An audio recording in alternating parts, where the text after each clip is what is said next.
Hello! The next episode is Elegy. We're coming up on the end of disc 3 with only the monsters remaining. We'll see how that goes.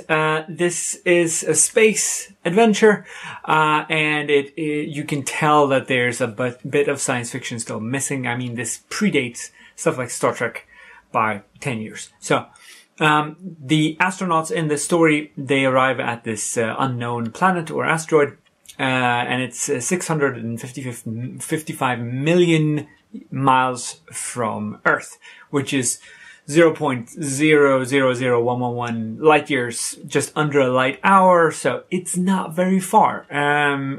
It is easily within the solar system. It's actually close to within the inner solar system. It is not very far at all. They haven't traveled a great distance, so it makes very little sense that they could be lost for 6 months. This happens 200 years after the Total War, as they call it. And the Total War is supposed to happen in 1985, but the asteroid is supposed to be established in 1973, so that only gives them, 15 years after the episode to actually develop space travel and set all this stuff up. So there's a bit of wonkiness in the actual sci-fi bit of this. So a lot of people are standing very still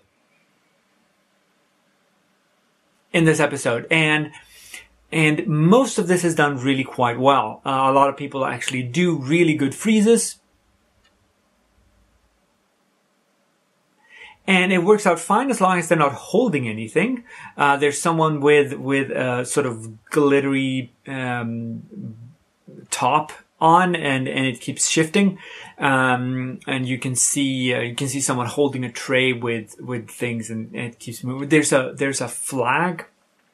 There's a flag, and you can see how it's moving because someone is actually holding it. It's on the same set as the 16mm shrine, by the way. But they do have this weird freeze shot of the actual astronauts who are supposed to be moving on the bridge. Very weird. I don't get how that works. They also misspeak, and they say that this is 200 years ahead of our time, which is, of course, wrong. It should be, before our time. It doesn't really matter. And he knocks on the hotel door, which reminds me of one of the more horrifying things that could happen if you were actually in a place like this and you were sitting somewhere alone, and there was a knock on the door. It would freak you absolutely the frick out. So yeah.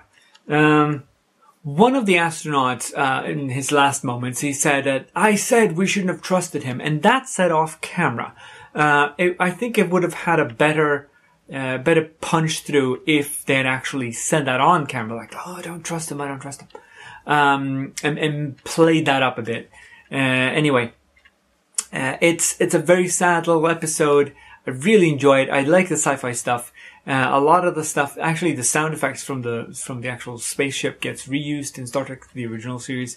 And I'm looking forward to the next week's episode. And I hope to see you then. Bye.